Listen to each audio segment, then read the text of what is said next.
Every Wednesday, we sit down with Sheriff Joe Lombardo for Morning Cup of Joe. Thanks for coming in again this morning. Appreciate it. So June is National Workplace Safety Month. Let's talk about steps that people can take in their own workplace to make sure they're safe.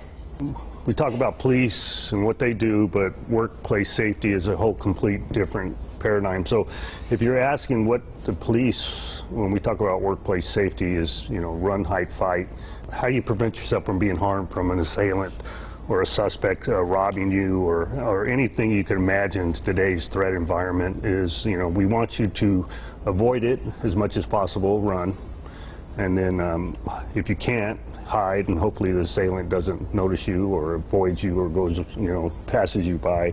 And then the last resort is to fight. Yeah. And be aware. And the other piece on this, and it's very frustrating for employees, is that you have to practice this.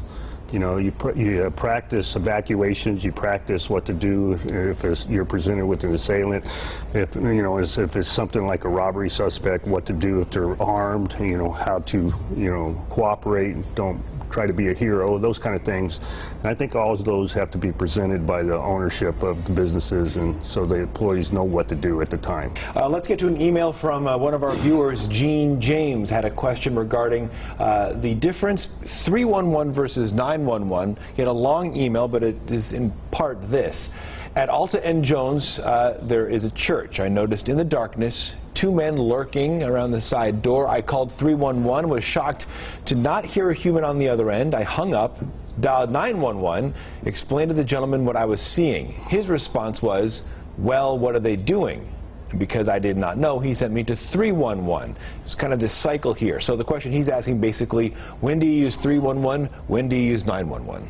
The difference between 911 and 311. 911 is obviously for an emergency, in-progress crime. You're in fear for your life. You have a concern for others, people's safety and your personal safety.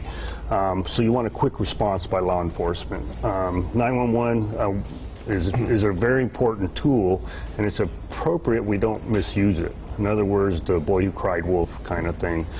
We want to ensure that you're using it appropriately at the right time. So 311 is intended for non-emergencies. You may still want police presence, but there's not a dire need to have them there right away. Well, speaking of response, a big response on 4th of July. It's less than a month away. We talked about this last year, being ready when these fireworks reports start coming in and maybe the changes for this year. What is Metro planning for the 4th of July? We have a task force system that we apply to the problem, and we do it in the dates of usually right around July 2nd up through the 4th, and we do enforcement along with the fire service, both in the city and the county.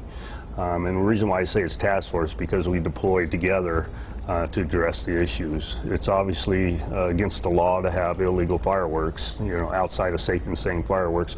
And today, or not today, but this year they're exploring a civil fine versus a criminal fine. Right. And it could be very expensive in violation of that. So the court system would go after you civilly if we determine that you're the owner of the fireworks and you've deployed them, per se. So that's how we're going to address it. And there's going to be a pretty extensive public information campaign provided by both the city and the county. Well, if you have a question for Sheriff Joe Lombardo, you can submit it at LasVegasNow.com. The link is on the right side of the page, and find out if your question is answered every Wednesday.